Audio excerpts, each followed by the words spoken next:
mine, Hold on. but that's just one of the mountains. We have a complete 360-degree view here because we're in Silverton, Colorado, volunteering this week for a 100-mile road race. Where are you at this week, Professor? I'm just at home in my at home in California. In Visalia, California, right in the heartland here of California. Awesome. This is as always, it's interesting to talk to a historian versus a contemporary, somebody just who has opinions and they write their opinions in a newspaper, or everybody writes their opinions on Facebook these days. So like when we talk about friendship and social constructs, social voluntary associations, and how human beings have worked together historically, I don't think most people think in that way. I think they may think of how their parents reacted and how they engaged in faith or service organizations, and then maybe what they saw growing up, and then whether they're doing the same thing, and then thinking, hey, social media has changed everything now. Everything's different now. My instinct, Professor, says things are always different and have been really different. And the reason for that is because a book you made me read called Freedom, American Slavery. And that book talks for hours. I mean, the first like 3/4 of the chapters are talking about how most people came over from Europe and England and settled America.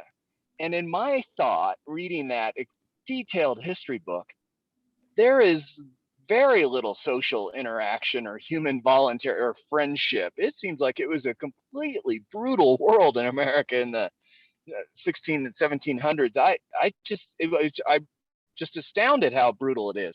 Do you agree with that book, or would you rather start the conversation in some other venue, going back to the ancient Greeks or something? No, that's a good place to start, because it's a precursor to many things that were going on in American history, and that's also what the experience was in Virginia was similar to what was going on in other southern colonies in particular too, and it had an effect. The brutality, the life expectancy, it had an effect on friendships, but also romantic attachments. One of a lot of people think, and it's hard to trace this kind of thing, that even our notions of romantic love in America, especially in the South, were formed by those experiences where you could have these very intense love relationships, romantic relationships, because either you or your partner was probably going to die. And especially if the woman, had children, you were probably going to lose some children, or you were going to lose your wife while she was having children. And so the idea of having a long-term relationship was almost impossible in a romantic sense. From a friendship standpoint, though, the experience is slightly different, because intense hardship often creates very close bonding. And you see this from people who were in the military during wartime, or even during the military. If you're going through something that you're experiencing as a kind of an intense or traumatic experience, you'll form some really tight friendships precisely because you needed each other so much during that time.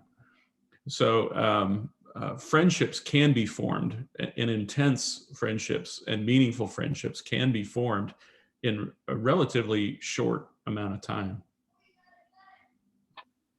Well, Professor, though, in the founding of our country's era, was there even time for friendships, or was everybody just trying to survive and trying to eat? Yeah, you're trying to survive, but you couldn't survive alone. So there was a need for community in a way that there isn't now.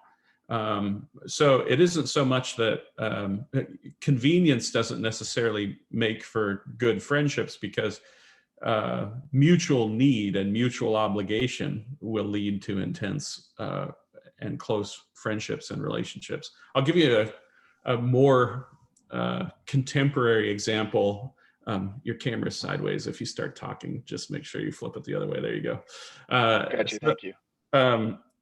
I remember once, right after the collapse of the Soviet Union, we had this Russian historian come and visit in Ohio. And it was really a unique experience because it was probably 98, 99, right at the end of the 90s. So Russia had been less than a decade away from the collapse of communism. And I asked this guy, after hearing, just a litany of horrors about what life was like under Soviet rule, I asked, was there anything that was better? Was there anything that was better under Soviet rule? And the guy, I knew it was a good question because he thought about it for a really long time, and he sort of stared off into space and was racking his brain. And he said, the one thing that I don't have anymore is I don't have the kinds of friends that I had during the Soviet era. And he said, because when you were living under the Soviet communism, you had to depend on your friends for your life. Because if you think about, if you made a joke, and your friend's family was maybe facing starvation, that friend could inform on you in exchange for food. And you needed to have friends who you trusted so much that they wouldn't inform on you in exchange for political favors that could end up costing them their lives, or it could end up costing you your life, or getting sent to prison, or really hurting yourself. So in those scenarios, you had to have very close and intimate friendships. And he said, now you don't need friends like that. And if you think of the kinds of friendships we have now in prosperous Western countries, or the kind of friendships you have, or the kind of friendships that I have, on a daily basis, we don't rely on our friends for things that are a matter of life or death. We have friends because we enjoy each other, which is an entirely different standard. We don't have to have friends of such deep character that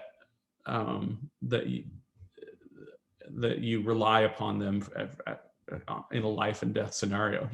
For instance, we can be friends because we like each other, not because you really know a lot about how to fend off an attack from Native Americans, or a French pirate ship. So we looked now in the modern era for very different qualities in our friends. So that surprises me. That was a surprise I wasn't ready for. Let me be insistent though with you, because maybe your analogy of wartime versus Soviet Union can tie it together. Morgan, in that book, American Freedom, American Slavery, suggests that indentured servants, like my ancestors that came here from England, often weren't treated very well. And sure, they may have learned a trade, or they may have just had brutally hard work. And if they didn't just serve their, I don't think the word was master, but it may be, the contract they had, that they would often find an excuse to extend the contract, or if they did some kind of illegal act or something, accused of stealing, and then they couldn't, it wasn't a jury of peers, and all of a sudden they're instead of 7 years, they're doing it for another 7 years, or another 7 years. Or he took a whole chapter, it seems like, and talked about, okay, you're free now, good luck. And the person's going, well, but where do I stay tonight? And what do I eat tomorrow? And I don't know enough people. I've just been working for you. And all of a sudden he goes, well, you could re-up if you want. And then they have really no option, except I guess you go into the hinterland out in the wilderness, and it's really scary out there. And you come back and go, hey, I'd like to work for you again. To me, that doesn't seem like a great environment to form great friendships with exception of what you talked about. Maybe you needed some other friend. You understand my question? Am I right in understanding that history? Or Yes, but I would also say that it differed by decade, because as indentured servants were the dominant form of labor, and with some slaves, but there were always a sort of handful of slaves, and that number grew as they moved closer to the interior of the colony and further away from the bad water of the Chesapeake Tidewater region. And but what was scary for a lot of those people who wanted to maintain the social system was, for instance, slaves and indentured servants were working together, they were living together, and they were often running away together. They were forming friendships. And if you look at the laws in the colonies, you see that the laws begin making a distinction between slaves and indentured servants, and that sort of tightens up each decade in order to differentiate. But the law is designed to sort of drive this wedge between and create more of a distinction between indentured servants and slaves, to such an extent that by the end of the 1600s and beginning of the 1700s, they're making laws about performing wedding ceremonies between Native Americans, slaves, and indentured servants. And you think the reason they have to pass those laws is because people were doing it, because there were pastors out there performing wedding ceremonies between Native Americans and indentured servants and slaves, and thus it needed to be made illegal in order to preserve this separation. So and I guess maybe there's also this underlying question too, that the economic conditions where you live often dictate the nature of our social relationships. So we shouldn't be surprised that the nature of the economic relationships we have will change our social relationships today. They always dictate what kinds of relationships we're going to have. I mean, I shouldn't say dictate, inform the kinds of relationships we're going to have. Okay, I think we're probably in a similar vein then. Between those early days of the founding of the country up to, say, I don't know, World War I, maybe, were there any major substantive cultural changes between voluntary associations? I mean, I can't remember when labor unions came in. I assume that was later than that, or about that era. Well, everything we've been talking about is sort of the culture of the South, and this relationship between indentured servitude and slavery. The culture of the North was completely different, because... Okay, talk about that for a little bit then, Professor. Because it was founded on, most of those colonies were founded as either religious experiments or as economic ventures. They came over with an entire social system intact. And so I just lost your video, but what you had there were people who were gathered together in intact social units. And so what you got, instead of individuals bonding together, you got families and family units that were bonding together. And the culture of the North was to form associations to solve problems. And much of that comes from a tendency in churches to form committees. So it was very natural in the North that when you wanted to solve a problem, create political consensus, or work on any particular issue, that the way they would do it was that people who were concerned about this thing would form a political association or group. And that's precisely because it's not that the conditions were less brutal, it's that it's the contrast between Puritan Massachusetts um, uh, and colonial Virginia were just incredibly stark. They were very different. In Puritan Massachusetts, you had entire family units coming over, and most of those families were also upper middle class in England. So they had sold all of their belongings, so they weren't necessarily economically motivated, but they still had the values of an upper middle class person in England that they sort of brought over to Massachusetts and essentially dropped it into the wilderness there. So the way that it interacted with the way that the culture interacted with the wilderness was completely different because of the intact family units, and that also meant that the friendships were different. You didn't have a bunch of single men and single laborers interacting with each other. You had men who were the head of the household interacting with other men who were also head of the household, and their children were interacting with other families who were very similar. And there were no class distinctions. The distinctions were really based on this presumed state of election or your outward godly evidence of your outward godliness.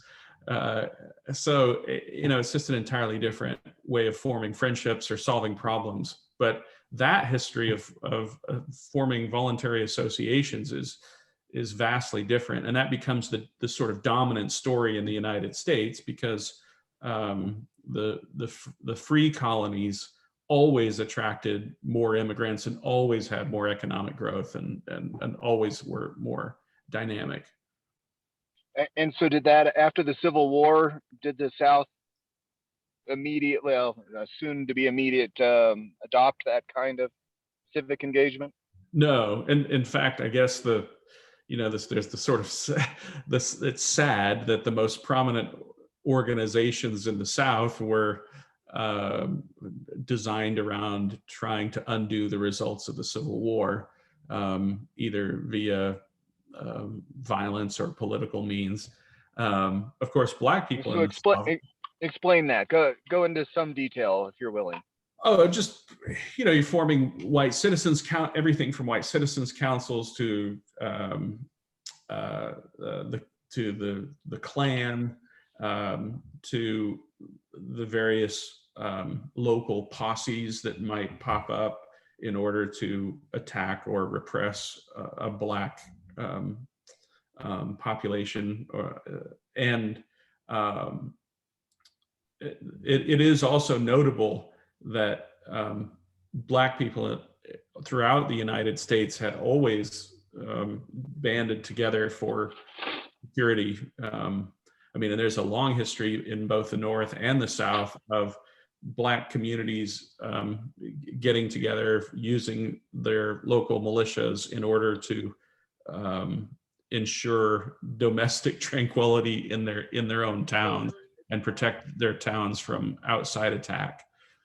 You had everything from I'm thinking of this specific example of after the passage of the Fugitive Slave Act, you had these communities in like southern Pennsylvania where the communities would simply say that they were there to enforce Pennsylvania law that said that slave catchers couldn't come into your town. And so what they were doing was legal according to Pennsylvania law, but they were essentially using an armed local militia to fend off armed attack from slave catching posses that could be formed. So you'd have these low-level but violent skirmishes between and both sides claiming that they had the law on their side, because what you had were a set of conflicting laws that hadn't yet made their way through the court system, and each side claiming that they are enforcing either a federal law or a state law where they came from or the state law where they lived. Professor, why is it every single conversation we've had on every single topic, uh, and from guns to the history of the Republican Party to the Revolutionary War, obviously the Civil War, but every issue we've and this one on voluntary relationships or civic engagements, you've said it before, but you really mean it. You've brought it up every conversation, that to understand the history of America is to understand, or it's essential to understand the Black experience. Is that Right. you just stand by that? Well, of course. I mean, it's the most consistent thread that you can follow from beginning to end that provides this contrast where you can also interact with, you could do the same thing almost with Native American history, but or women's history, but in the it's kind of the best example because you can bring in elements of women's history and Native American history and Black history and slave experience. So it's a way of understanding America. It's just an easier way of understanding American history because it often provides the greatest contrast. It's sort of like when you're talking about the American experience, the comparisons, you'll often go to comparisons with the Soviet Union or with China, just because they provide the easiest and clearest contrast in order to really understand the forces that are at play. And it also underlines just how much of a contrast it was with the dominant culture. How much the founding ideals were at odds with kind of the ideals of the old world.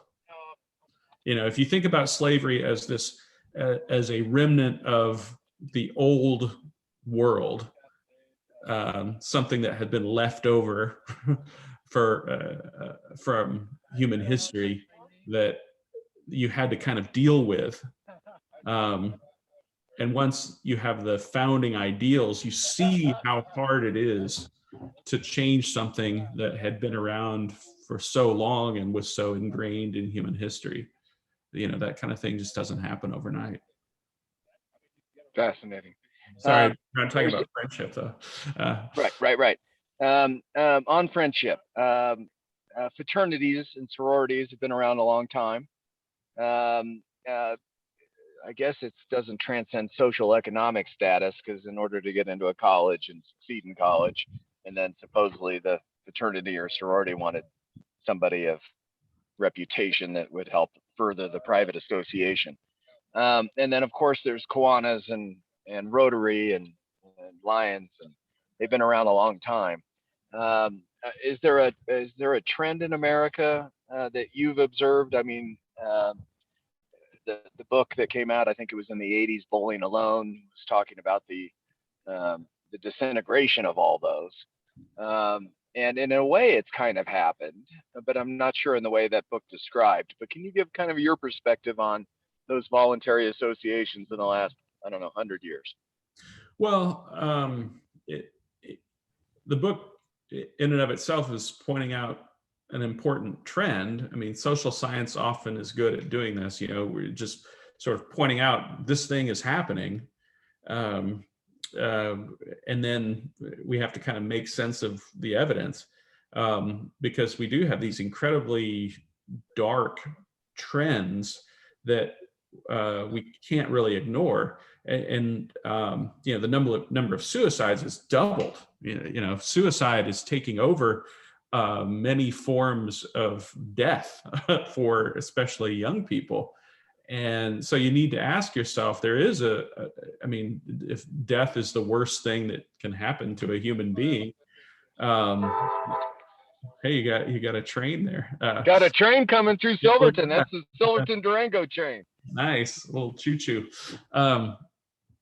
If you think about it, there's nothing worse that you can do to a person and nothing worse that they can do to themselves. And so you can't ignore that number. And at the same time, the number of friends that people have has been cut in half in the last 10 years. And that in itself was cut in half over the previous 10 years before that. So, we're already to the point where the average young person and the average young male has either 1 or 0 friends. And this is this is a problem, because friends are a source of happiness. They're a source of support. And I don't know that we have a good handle on all of the things that are leading to people living essentially alone. But if you think about, I don't know, maybe I should ask you this as a question. So I was thinking about this today while I was in the shower, getting ready for today. But I never really thought about what is it? Why are you friends with people? And I started to come up with an answer, and I thought, I am gratified by their company. What does that mean? That I am, that, how did we become, and I started thinking, how do we become friends? And Anthony and Jason, who are in on this, what is it that attracted us to one another and made us want to keep talking to each other? And there's something gratifying about our relationship. We enjoy one another. Sorry, Jake, I didn't mean to leave you out. But Jake's same thing. I'm just not seeing your face. But so we don't need each other for protection. We don't need each other for our mutual economic benefit. We don't have any kind of financial relationship. Nobody's getting rich off of this friendship of ours. We just enjoy each other. And but that act of enjoying people that you don't necessarily need does involve a little bit of sacrifice and obligation, and it has to be deliberate. And what I think is easy, it's always easier to be alone because other people are a challenge. There are going to be times when I'm talking that you're not hanging on my every word. So you have to be willing to be what's lacking. And maybe I haven't thought about this, but maybe what's lacking is a sense of grace and graciousness towards one another. The social value of grace might be the thing that is in decline. I was thinking about this. When I meet someone for the first time, I want them to be gratified by my company. And I enjoy meeting people and being around people who are graceful. And I specifically remember those times when I said something clunky or, the wrong thing, and some gracious person stepped in to transition the conversation, find a way to make it so that what I said was okay. Yeah, it wasn't socially awkward and embarrassing. Yeah. Right. And I like people who do that. And what I wonder is, and maybe I'll just ask this to you as a question, I think that the people who are involved in the Bridge Project and a lot of the people who show up for these things are all incredibly gracious people. And it's, but what I worry about is, I worry about the people who are gracious not being rewarded with leadership in communities. In a way, this sort of democratization of culture and information means that people who have grace as a social skill aren't necessarily the ones who are rewarded. Um, in fact, it does seem, at least, that character and graciousness um, won't always win you public office or public accolades, and might not get you the most So, Professor, I attention. have Uh, a superficial answer for you on that, and it's that it's a delightful drive from Denver to Silverton, although it's a long one, 7.5 hours. But I mean, we're going through like 7 mountain passes and 6 ranges. I mean, it's just a beautiful drive. But if there's a car wreck, man, everybody stops and looks at the car wreck, and that's what we talk about, is how we got slowed down by the car wreck. So we might talk about the half-hour delay and the horrible car wreck, even if somebody didn't die. It was just like, wow, look at the wreck. And we don't talk about the 6.5 hours of beauty. And so that's the same way in the media or newspapers, or maybe even religious figures, or the social organizations. For some reason, we've become addicted to drama. It's more interesting to point out the worst that happened, or I guess the thunderstorm rather than the sunny skies. mhm. And somehow we should get back, if there is, and maybe you have a historical time when people just really enjoyed what they had. But I think your answer is, Grace is a wonderful answer, and I see Jason's talking about dopamine. I think that's what I'm talking about. That may be Yeah. right. You have a response to my response? Yeah, What's your instinct? I'm actually slightly optimistic because of many of the areas where, and maybe this is just something that I'm out of touch regarding, but when people ask, like, what's a reliable news source? My new shortcut answer is, I say, go to their website, and the more ads you Yeah. see, the less reliable it is. Okay. You know, because that's someplace that is someplace that has the, like, wild headline with no original reporting, and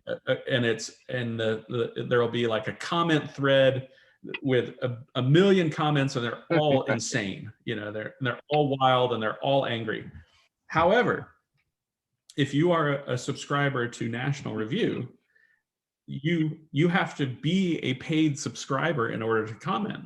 And so, when I write a piece for National Review, I'll actually go on the website and I'll read the comments and I'll reply. And I have these incredibly thoughtful, comments that, of course, I'm willing to engage in, because, and just having that little bit of a filter. The same goes if you are a Dispatch reader. They only allow subscribers to comment at the Dispatch.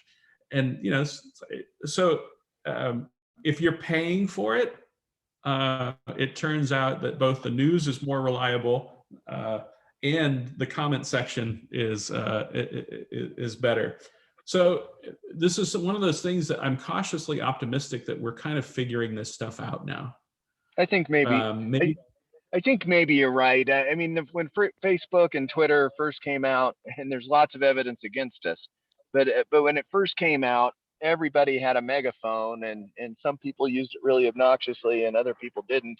Most people still observe to this day. I think you point out that it's really not active or reflective of society, but it did put in thousands more, touch points where people could argue, and that we didn't have before. Just the local newspaper. I am optimistic in that way, that at a certain point, how many years or decades can we listen to crap? I mean, just crap. I mean, at a certain point, you got to start tuning it out, no matter who you are. Don't you? Don't we? Well, not just that, but the funny thing also is that I have all these relationships in real life where I never know how people feel about every single political issue. And you see these people at church and they seem perfectly nice, or you see them in all walks of your life, and you don't know how they feel about every single political issue unless they start telling you. And I noticed that you've said something on your social media feeds that has resonated with mine, which is, when I hear about what other people see online, it's very different from what I see, because most of my friends are really nice people. And so my social media feeds are mostly pictures of really nice people with their going like this with their families, you know. I and almost all the hate and vitriol and negativity, you know, you could just, it usually trace back to like one or two people who will just suck the life out of you. And it's usually somebody who, it doesn't really matter what political perspective they're coming from, because they all have one thing in common, and that is it's all a bunch of people who are trying to tell you how to live your life. um, and um, and those people, I struggle with this because you know this about me probably, but like I always think, oh, maybe what am I contributing to this? And then every now and then somebody like you will say, well, you know, you are qualified to write about this stuff. So, because sometimes I feel if you don't engage somebody else well. Yeah, I just think, oh, you know, maybe I'm not an expert in this, but at least, yeah, I have a little bit of expertise that,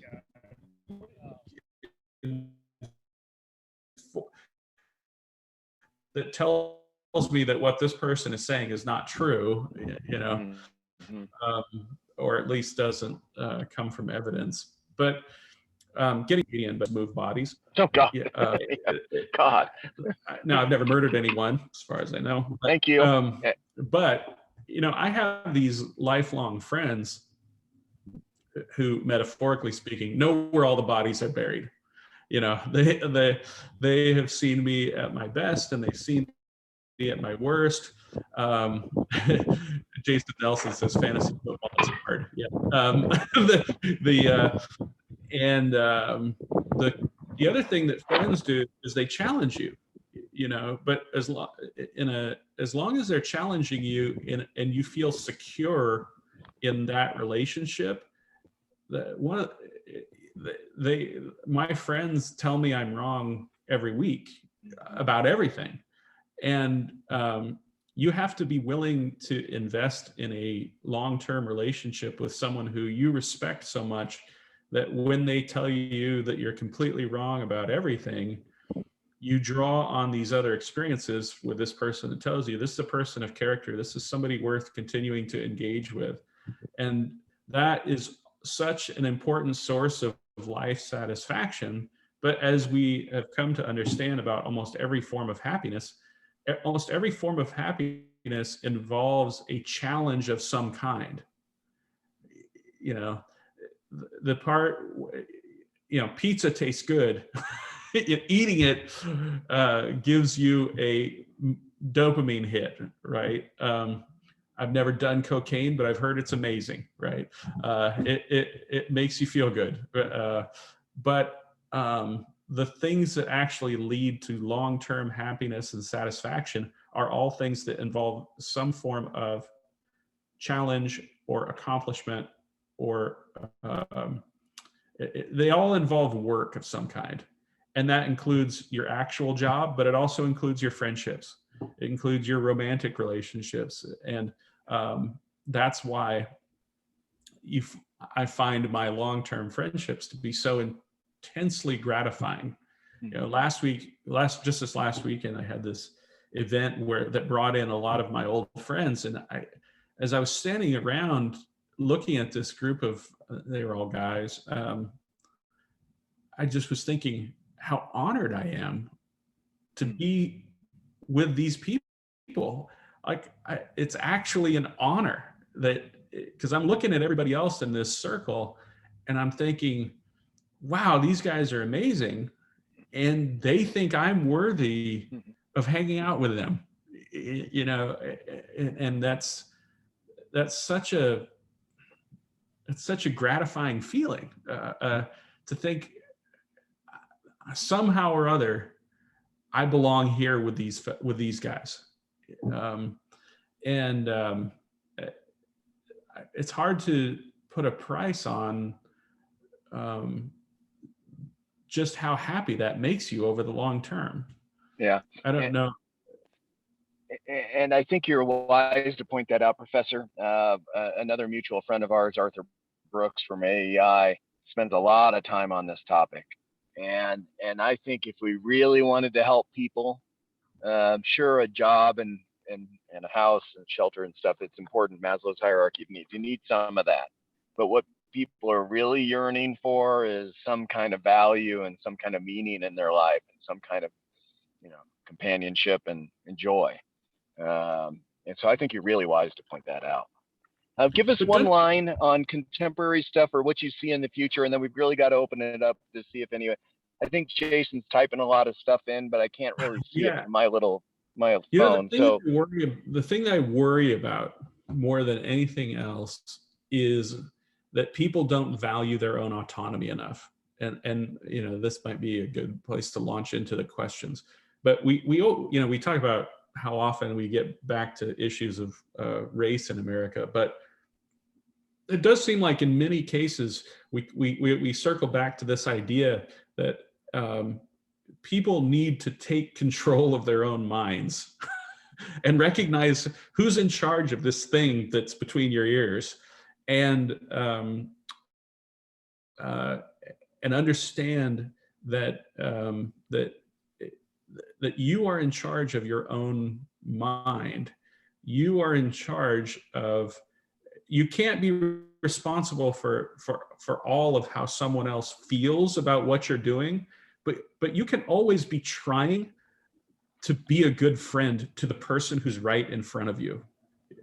The ultimate challenge, we talked about this too, bringing it back to some other topics we've gone over in the past, but people who have these theoretical ideas about how to improve society, and I always think that the first test is this person actually nice to the person who's standing right in front of them? Because once I have some sort of evidence that you're capable of making this room better, then I'll listen to what you have to say about making the block better or the city better or the county or everything else. But if you can't even handle being nice to the three people who are in front of you and making your immediate surroundings better, then I'm not particularly interested in whatever theoretical framework that you have that you would like to impose on the rest of the world. Like, let's start with just being nice first. yeah, I think that is awesome and very insightful and stuff that even the best of us can get better at. Well, let me just, before we get open to questions, I really need to get this out because one of my best friends from the second grade, a guy named Joe Rochelle, and his parents, or his mom and stepdad, would have us over when we were in college for spaghetti once a week. And I'll never forget, Pete just was his name, Pete Coburn, and he just passed away. And I'll never forget what he said every time we left. And the only thing he said to his sons and the only thing that he told his friends is he would say, be nice. Like, that's the only thing he wanted. And the older I get, the more I realize that that's all you really, just that a lot of problems in society can be fixed by people just being nice once they open the door and go outside. So yeah, anyway. The simplicity and the wisdom of your friend. Yeah, and my friend stepped in. Be nice. Be nice.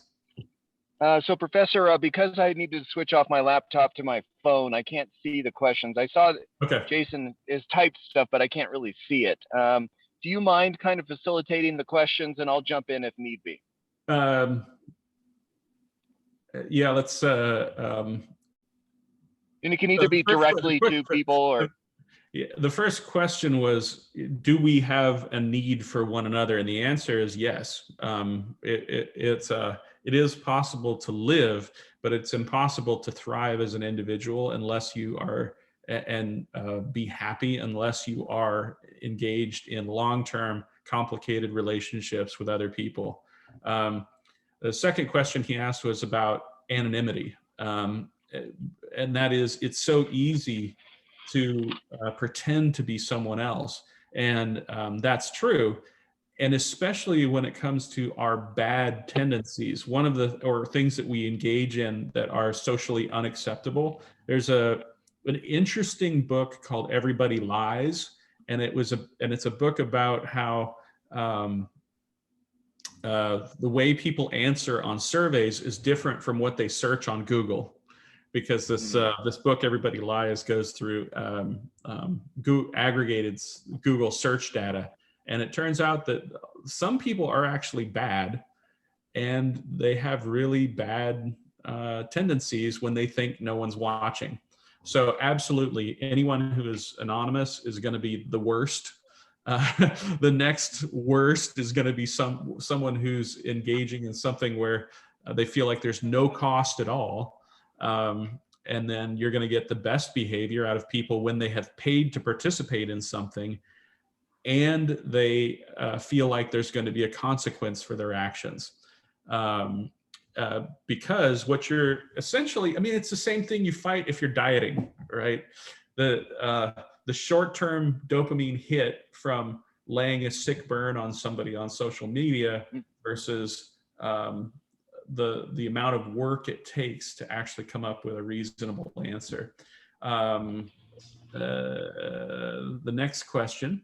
If you trust that the reason a friend says something is always benevolent and in one's interest, then the friend can't say anything, and that leads to growth. So I think one of the things that I don't want to put words in your mouth, Jason, but if I'm understanding your question correctly, is that you have to have friends who can challenge you.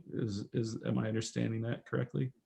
And if your internet if you're not up in the mountains, you can take yourself off mute if I'm not getting this right. Yeah, you're getting it right. Can you hear me? Okay. Yeah, I can hear you. I was just saying that if you trust the person isn't trying to hurt you, they can say hurtful things, quote unquote, and it may be the thing you need to hear. Right. But you have to trust that person's and that is where you have real value in friendship. When you know this person isn't just saying this to hurt me, there's something here that I need to think about, obviously, because they care about me.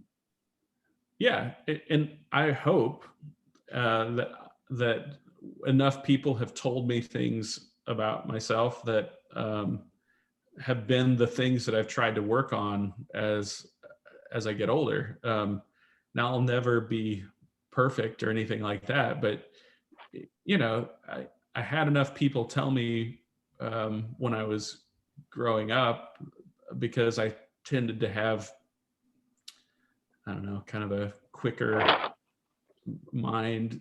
I hope that doesn't sound arrogant, but I could sometimes be, I could sometimes appear arrogant or condescending or cruel in some cases. So not wanting to be those things, those are things that I've tried to work on over the last 30 years. But I wasn't told those things by people who hated me. I was told those by people who loved me and want me to be able to. Now, the next question you asked in a funny way is, do you have to be nice to Jim Jordan? And this is the question that does pop up, which is, where do you draw the line? And everybody has to come up with their own, I don't know, their own metric of, I'm going to be nice to this person, but this is where I draw the line. And for me, I think that I try to eliminate as few people as possible from my life. And I think about, is there any way that I can get this person to take the next step towards being a decent person? Because unless somebody's a complete very few people are total sociopaths. Very few people are evil and willing to work in service of evil. Almost everybody has some form of or core of humanity that you can appeal to. And if there's any way at all of appealing to the good side of someone and getting them to take the next step towards being a slightly more decent person, well then, then the next time you're with them, you can get them to take the next step. And 30 years from now, maybe they're they're a better person. There's almost always some, here's a crazy thing to think about. All of the worst things that have ever happened in human history were not necessarily committed by evil people. And genetically, we're exactly the same as all the people who have done all the worst things. So you can't necessarily eliminate evil in the world. That's impossible. But what you can do is try to create the conditions where people can be good. And you can try and encourage what is good in people. That one of the reasons of the many reasons that I wasn't a fan of President Trump is he brought out the worst in people. He brought out the worst instincts in human beings. He made good people worse. And one of the first tests of leadership is, does this person bring the goodness out in people? So where do you draw this line? Well, if somebody is doing something, engaged in an actual act of cruelty, then in front of you, you're probably obligated to step in. But if they're not actively engaged in an act of cruelty, I would say your first obligation is to try to find some way of helping this person find the goodness within them. But the other thing is, and this is another thing, there are only so many hours in a day. And if you live your life like you're I'm not a social worker and I'm not a psychologist, and I'm just me, and I have things I want to do with my time. You could spend your entire life having your soul sucked out by people. So you do still have to live your life, and it's not your job to, you're not morally responsible for every sparrow that falls from the sky, Start line. History question. What were the most important or influential friendships in American history? Got to be Washington and Hamilton at the top of that list.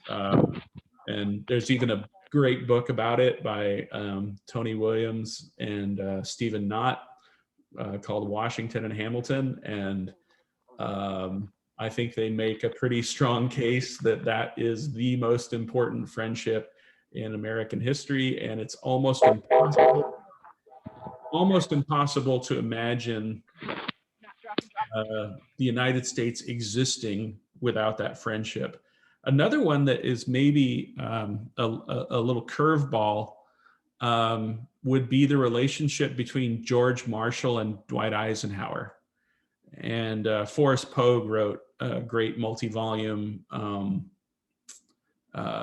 biography of George Marshall. And that relationship was probably more consequential for the world. I'm trying to think of anything that would even come close to that, but I'd say Washington and Hamilton, Eisenhower and Marshall, maybe I'm trying to think, like, you could say like Churchill wasn't really friend. I mean, what's a friendship, right?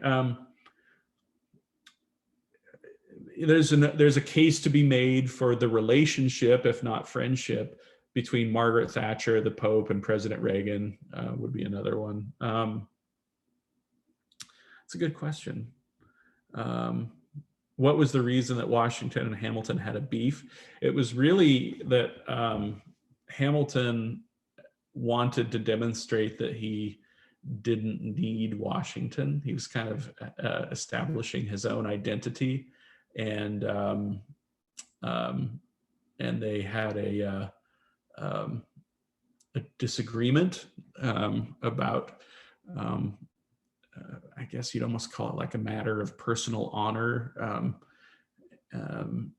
And it was almost like Hamilton practically manufactured this in order to establish himself as independent from Washington. You know, he didn't want to be known just as sort of Washington's right-hand man.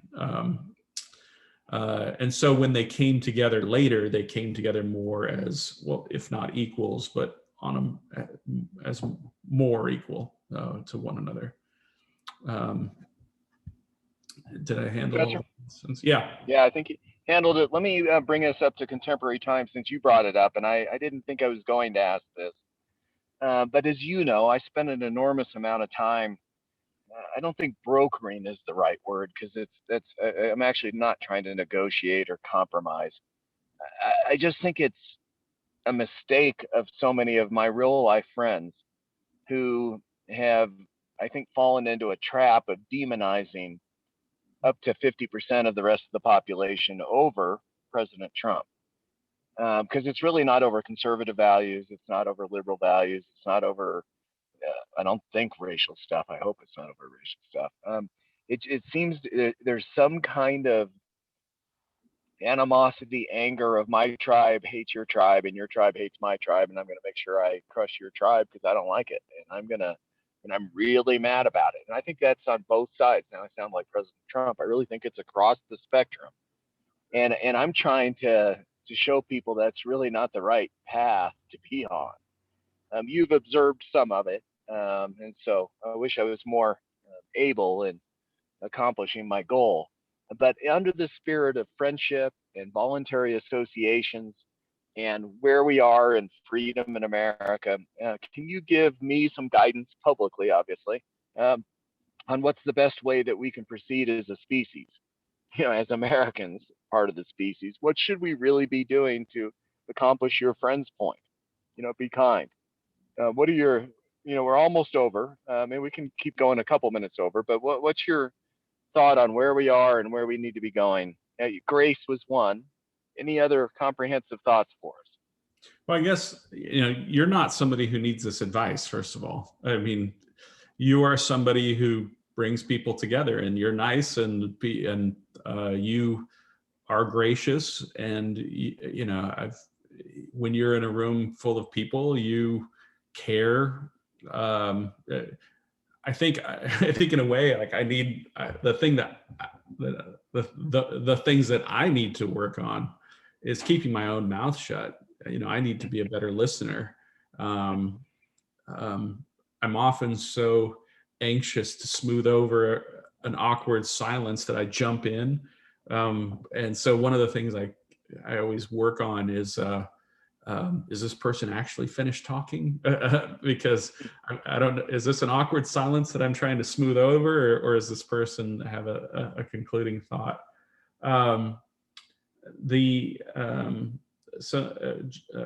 Somebody just asked him the question if race isn't a part of it. I certainly hope not. I have found that I'm less worried about race in the long term. I'm more worried about social isolation and the loss of a culture of people joining together. Because if you have a culture where you don't value in-person relationships, people will attach themselves to symbols because they still want that sense of belonging. So, why does somebody join a cult? Why does somebody join the Klan? Why does somebody become a neo-Nazi? It's because it's not because they have so many deep, complex relationships with a large and varied circle of friends. These are things that because everybody, have you ever heard the expression, everybody's got a God-shaped hole in their soul? Well, everybody has a friendship-shaped hole in themselves too. And if you don't if you don't put real relationships with real people, if you don't fill your life with real friends, you will fill your life with fake friends. So there's a cult or a neo-Nazi or a neo-Confederate group that's looking for you and willing to tell you that the reason why you're unhappy is because of some other group of people. And you will seek out those easy answers instead of looking at those hard truths that your friends will tell you. And so I think in a way it's what will drive it will appear in our society as racism. You know, people will join these groups because seeking a sense of belonging. But the source of it really is loneliness and a separation from community. I mean, that's the source of it. I often find anytime I'm in any group of social workers or teachers, and we will inevitably exchange these stories about somebody turning their lives around, and I'll often think about what it took for society to help this person, and the dollar amount and the number of social workers and teachers and principals and administrators that it took to get this person back on a right path. But you know, the other thing that you're constantly reminded of, the other person this person could have had is two parents who love them. And they could have had aunts and uncles who supported them, and they could have had cousins that they grew up with who were their close friends, and they could have had teammates on sports teams who were good people, and they could have had good coaches, and you know, they could have had good neighbors, and all those things would have been free. And you would have somebody who is contributing to society rather than someone who needed all of the resources of society just to you know, get them to turn their lives around. So there is a tremendous cost to this lack of friendship. Yeah, Stephen, I really appreciate what you're saying, and I just want to, can you guys hear me? I've been so kind of in and out of whatever connectivity. So Stephen, I may have had this conversation with you that I previously was a caseworker for several years with people who committed horrific offenses, you know, and the single element that would indicate their likelihood to act in such a way was a lack of empathy. And that lack of empathy is a byproduct of, some people took it back to, like, say when they were babies and they cried and their parents didn't respond to them, they never got it, you know, that there was a way to, like, be connected to other people and be soothed in that connection, right? And so as a result, they were left on their own or whatever maybe they had. And almost every person I worked with that was a horrific, you know, committing sexual crimes against children. I mean, I think on the scale of things, some people would say that's worse than killing someone, and I might agree with them, you know. But the thing that was clear in my work and clear in the work that we were trying to do is that what we were trying to cultivate was a sense of empathy and connection and understanding, just like what you're saying, you know, and that many of them were almost hardwired to not be able to do it, because if by say 7 that hasn't happened, or it hasn't happened in the first 18 months of your life, that when you had a need, you expressed that need got met by your parents. If that didn't happen, then it's likely hardwired in you that you will have difficulty with that. It doesn't mean you'll do horrific things, but and then the last thing I'll say about it is, one of the people that was most productive in the work was this man that worked with, he actually worked with Indigenous groups in Canada, and their way of dealing with sex offenders was, our way of dealing with sex offenders in our community was, we're going to send them to prison. We never want to see them again. The most horrible people. Their way of dealing with sex offenders was, they made a point out of inviting that person back into the circle and making sure that that person was seen and being connected to other people, because their belief was that and it was true, that those people, the offenders, what had happened, what gave them room to be able to act in a way that they did, is they dehumanized the people and turned them into objects. They weren't hurting a human, they were hurting an object, right?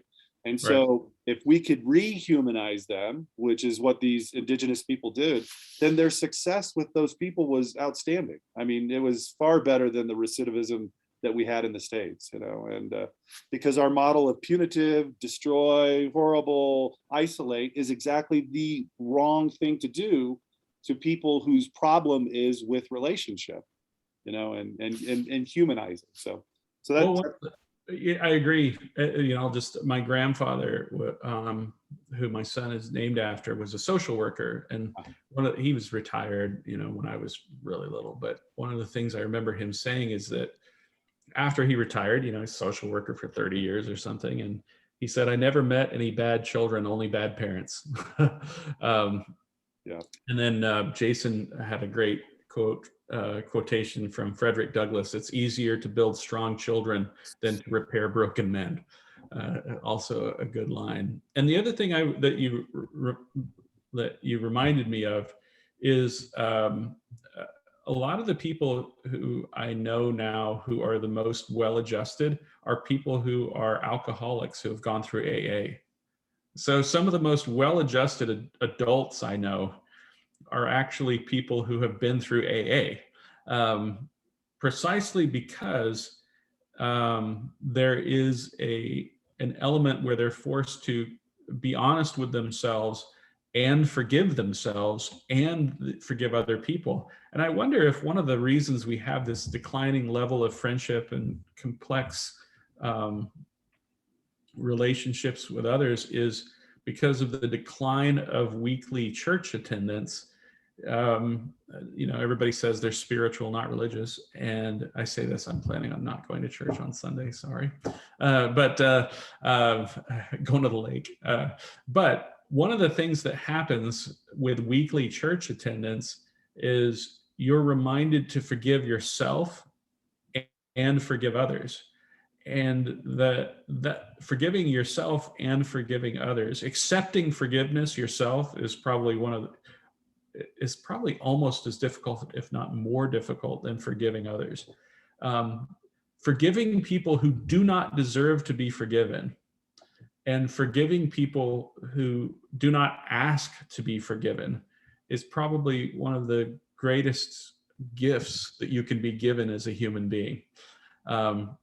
Because when you forgive people, especially those people who don't ask you to forgive them, you don't realize that it has this tremendous benefit on you. You feel better when you forgive people who don't deserve it and who don't ask for it. And it allows you to get on with your life in ways that nothing else does. And it allows you to, I don't know, face another day in an imperfect world. So I would say, you know, for those of you looking for happiness, you know, I'm a Presbyterian. You're welcome to come and hang out. You know, find your local Presbyterian church and just start showing up and see what happens. Or just, you know, forgive your debtors, all those people, and ask for forgiveness from others. So, Professor, I think we should end today's conversation on that because it was really insightful. Forgive me personally, please forgive me for being in a location. This is the Silverton Visitor Center behind me. I don't know if you can see these mountains. I mean, they're just, and that's the way over to Durango. The train was just behind us. This is Anthony and my tent at the finish line. There's more volunteers for this race than there are racers. Running 100 miles through a single track forest of Colorado on one of the most interesting terrains in the world, the San Juan Mountains between Durango and Silverton, it requires more volunteers. Anthony and I are taking 2 days off of work and 2 days away from family in order to help people accomplish a goal. And so we thought it might be appropriate to do this show, even though I couldn't see the stuff at the finish line of a 100-mile race in Colorado. Nice. But Professor, your work is absolutely essential for us as citizens and Americans to reach our higher calling. And you ended wisely. I thought this was a very interesting show and sage wisdom. That's my conclusion: is go be involved, get engaged, help people in their life's goals. Yours is forgiveness and grace. This is your show, or our show. Your last call. How would you like to finish off today? Just by thanking you guys for being engaged. I mean, thank you for caring. That's I mean, and I would say, like, if there's somebody who we don't know who stumbles across this on YouTube or something, just begin with forgiving other people, and don't forget to forgive yourself, and try to bring out the good in others. Wonderful way to conclude today's conversation. Professor, thank you. Hope to see you again next Friday. Yeah. Take it easy, fellas. Mucho gusto. Mucho gusto. Thank you all. Jason, great questions today. Appreciate your active engagement. See you soon, everyone.